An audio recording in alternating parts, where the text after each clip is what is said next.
Сәлем достар, менің каналыма қош келдіңіздер. Бүгін біз сіздермен бірге осындай әдемі болып шығатын кітап тортын жасайтын боламыз. Егер видеом пайдалы болса, лайк басып, комментарий жазып, қолдап қойыңыздар.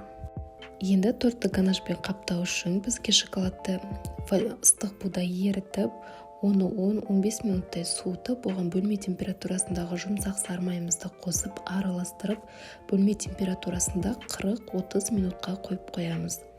Өзі тұрып қоюланады. Дәл осы тортқа кеткен барлық ингредиенттерді мен видеоның астына жазып қалдырамын. Енді декор дайындаймыз. Ол үшін ақ түсті мастика мен қоңыр түсті мастиканы араластырып өзімізге қажетті түсті аламыз, немесе ақ түсті мастиканы гелевый красительдің көмегімен қоңыр түске бояймыз. Жұмыс жасайтын жеріміз және қолымыз майдан судан таза құрғақ болуы қажет. Біз дайын болған өнімді кептіріп қою үшін тақтайды пакетке кигізіп немесе пищевой пленкамен орап қойсаңыздар болады. Соның бетін кішкене ғана кукурузный крахмал сеуіп қоямыз. Торттың бетіндегі 63 деген санды алу үшін мастиканы 3 мм қалыңдықта жайып, утюжокпен тегістеп, керекті цифрымызбенен ойып аламыз.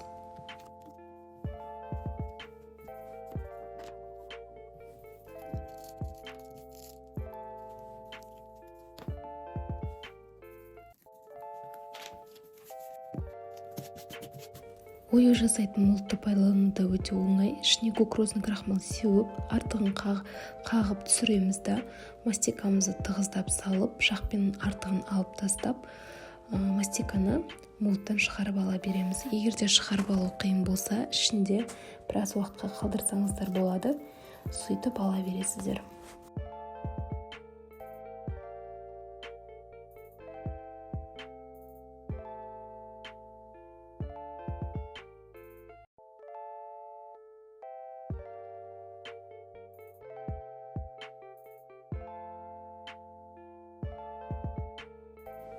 Мастикамен жұмыс жөнінде менің каналымда тағы да бір түсініктірек видео бар. Ссылкасын астына қалдырамын, сол арқылы өтіп көрсеңіздер болады.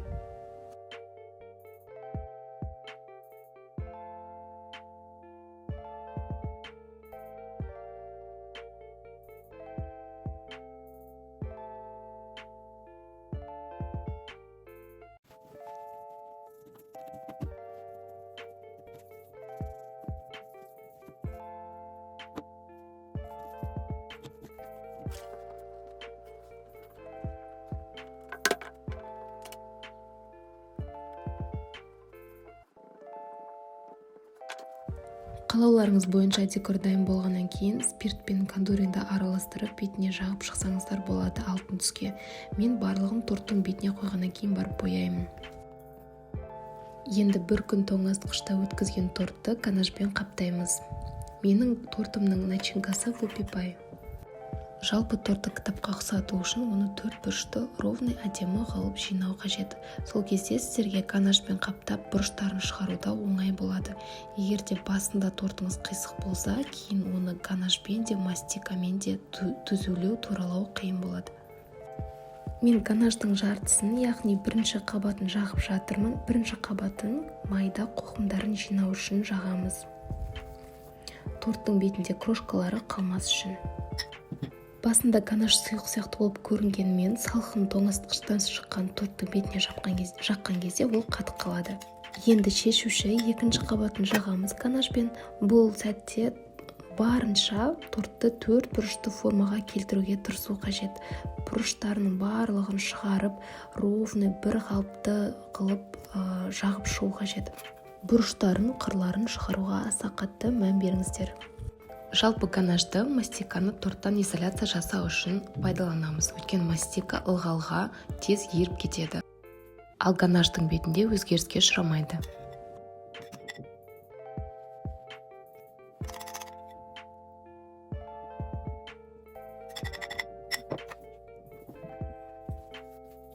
Екінші қабатында енді бізге жақсылап 4 бұрышты әдемі ровный торт шығару үшін біраз тырысу қажет. Екінші қабатын жақ болғаннан кейін тортты тоңазытқышта 10 минут тағы да ұстадым. Шпательді ыстық суға немесе буға ысытып, тағы да тортты тегістейміз. Максималды түрде торттың шеттері, үсті тегіс болуы қажет.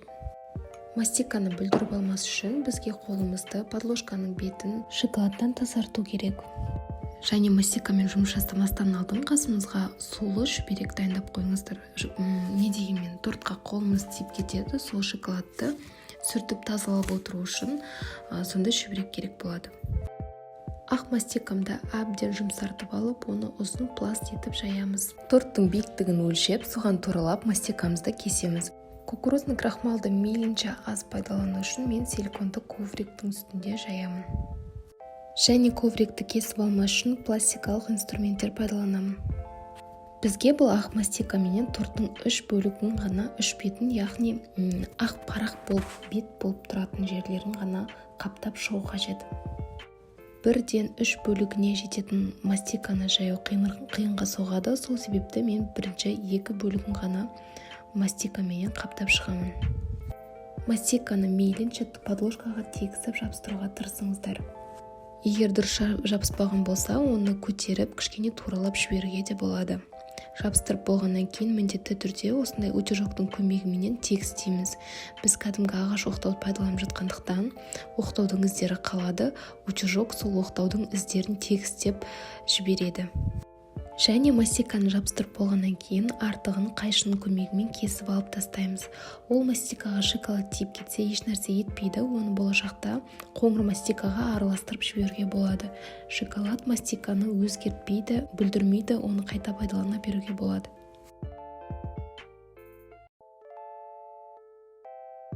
Енді қалған 3-ші бөлігіне де мастиканы дәл солай жайып, тортқа жабыстырамыз.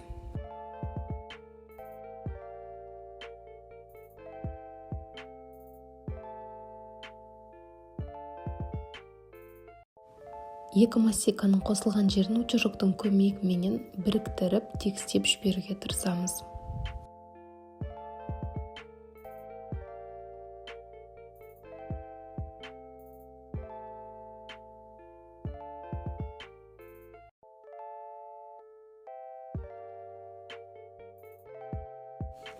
Менде дәл сол 2 мастика қосылған жерінің бұрышы бостау болып қалыпты, сол үшін мен кішкене ашып, арасына мастика тығып, бұрышты толтырып жібердім.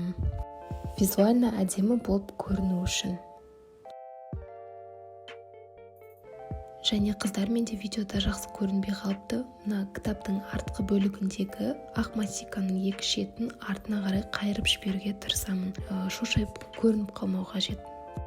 Және осындай роликовый инструменттің көмегімен мастиканың бетінен жүргізе отырып, кітаптың, беттердің эффектісін жасаймыз.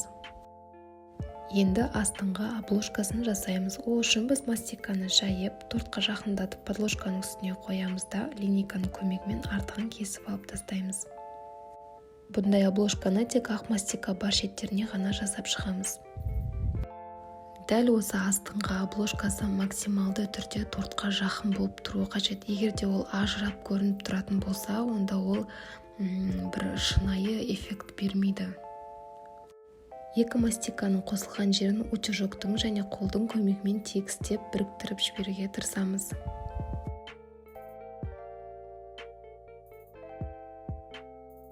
Енді мастиканы орап, торттың артқы бөлігіне жабыстырамыз. Бауы тұратын жерінде томпайып бір шынайы эффект беру үшін, астына объем беру үшін осы мастиканы қойып жібереміз. Енді мастиканы үстіңгі обложкасы үшін жаямыз. Мастиканы араластыру барысында арасында ауа пайда болса, инемен тесіп шығарып тастаймыз. Кейін бетін утюжоктап жібереміз. Мастиканы мейлінше бір қалыңдықта жаюға тырысу қажет. Оны керегінен кішкене үлкендеу етіп жайып, торттың бетіне оқтаудың көмегімен ауыстырамыз. Мастиканы көтеріп, орнын ауыстырған кезде ол созылып, өзгеріске ұшырайды. Енді қайшының көмегімен артығын кесіп алып тастаймыз. Үстіңгі обложкасын астында тұрған ақ мастикаға жабыстырып кесіп алып тастауға болмайды.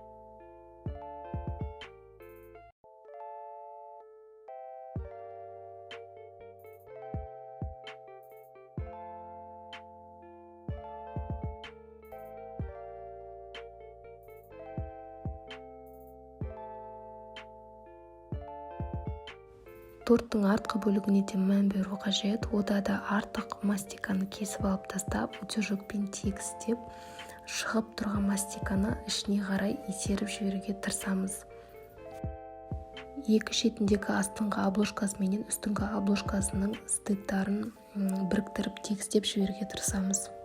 Және менде ақ мастика үстінен қоңыр мастиканы төсегеннен кейін білініп қалыпты. Сол үшін мен үстінен утюжокпен тегістеп жібердім, ізі білініп көрініп тұрмас үшін.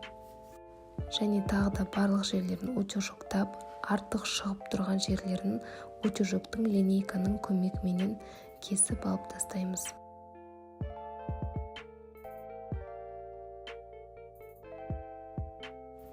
Маған көзіме астыңғы обложкасы тым қалың сияқты болып көрінді. Сол себепті мен пышақтың көмегімен туралап артығын кесіп алып тастадым.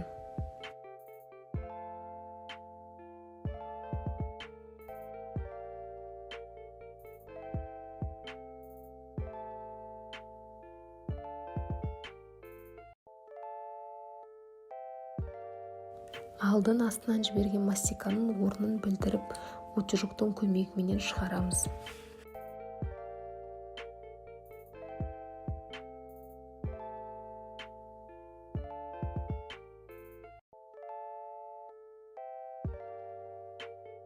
Енді мастиканың көмегімен кітаптың артында тұратын екі бауын жасаймыз. Оны жайып, шамамен линейкамен өлшеп, кесіп, туралап, торттың артқы бөлігіне жабыстырамыз.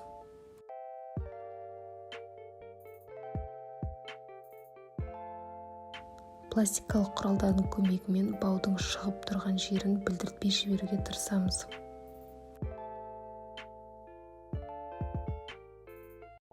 Және роликовый құралдың көмегімен тігістің орнын жасайтын боламыз. Оны қолдан жасап шығуға да болады.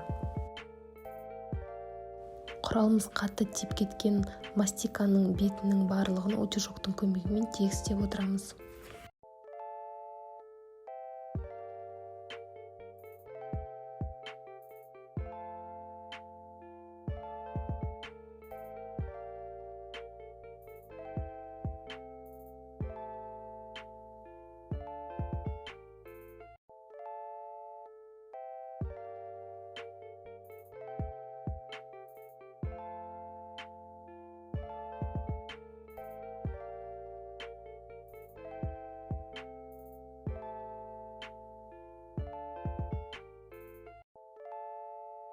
Тортымыздың визуалы дайын. Енді украшениямыз қайтып тұрады, соны ойластырып көру керек. Сол үшін мастиканы үстіне жай қойып көреміз, қалай тұратынын. Кейін барлығын ойластырғаннан кейін судың көмегімен шетімен бәрін жабыстыра береміз.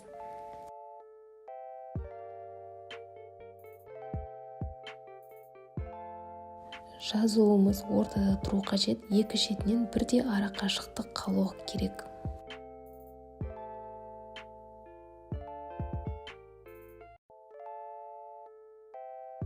Бұл тортты өзімізге үйге жеуге жасағандықтан бұл тортта адамның аты жазылмайды. Егер де сізге адамның аты керек болса, ең төбесінде ортада тұрған оюдың астына орналастырсаңыз болады. Әр сөзі жабыстырып болғаннан кейін линейканың көмегімен туралап отыру керек. Байқағандарыңыздай, менің молдым орыс тіліндегі молд, бірақ қазіргі кондитерлік дүкендерде әртүрлі қазақша әріптері бар молдтарды алуға да болады. Интернетте жалпы осы тематикада әртүрлі тексттер бар. История моей жизни, мои года, мои счастья деген сияқты орыс тілде жазуға болады қалауларыңыз бойынша. Бірақ бұндай тематикадағы торттар көбінесе ер кісіге жасалып жатады. Және қыздар, мен видеоның басында айтуға ұмытып кетіп, менің подложкамның размері 30-40. Үстіңгі обложканың тіреуші жоқ, және мастика жұмсақ болғандықтан ол төменге қарай кішкене түсіп кетеді. Оны тіке қылып ұстап тұру үшін қайта декорды орналастырып жатқан кезде утюжоктың көмегімен тіреп туралап отырған дұрыс. Енді декорымызды алтын түске бояймыз. Ол үшін спиртпен немесе арақпенен кондуринді қою етіп араластырамыз. Және кисточкамның артық шет-шетінде шығып тұрған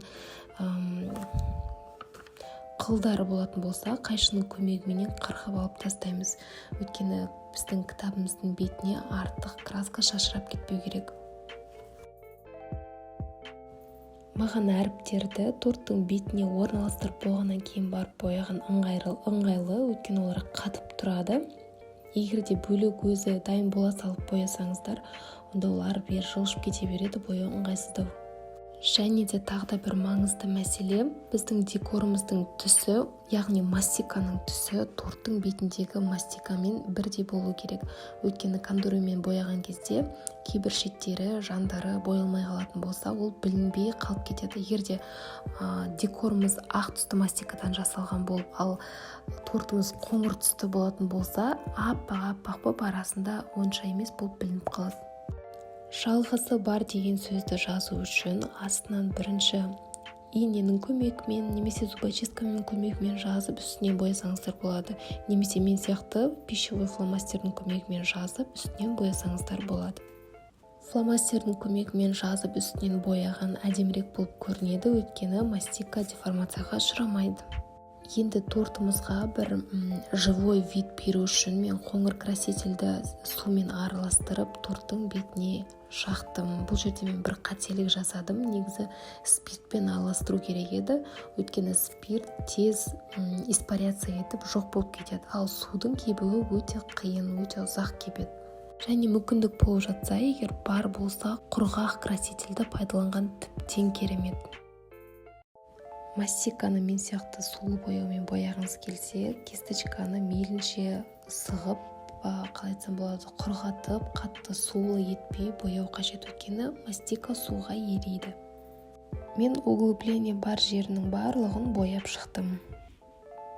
Красканы қоюлау қылып жаққан жерінен бір плавный переход болу үшін кисточканы кәдімгі таза суға шайып, үстіне бояған сияқты қылып жүргіздім. Сонда түсі переходы плавный болып өткенде болады.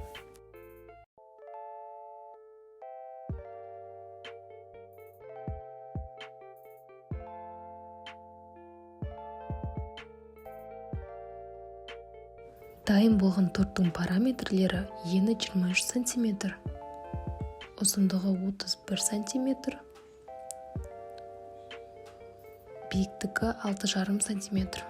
Салмағы подложкасымен бірге 3 кг 160 грамм болып шықты. Керекті ингредиенттерін барлығын астына описаниесіне жазып қалдырамын. Міндетті түрде жасап көріңіздер және менің каналыма подписация етіп, лайк басып, комментарий жазып кетіңіздер. Алда Алла қаласа әлі талай әдемі торттар жасайтын боламыз. Менімен бірге болғандарыңыз үшін, соңына дейін көргендеріңіз үшін үлкен рахмет. Сау саламатта болыңыздар.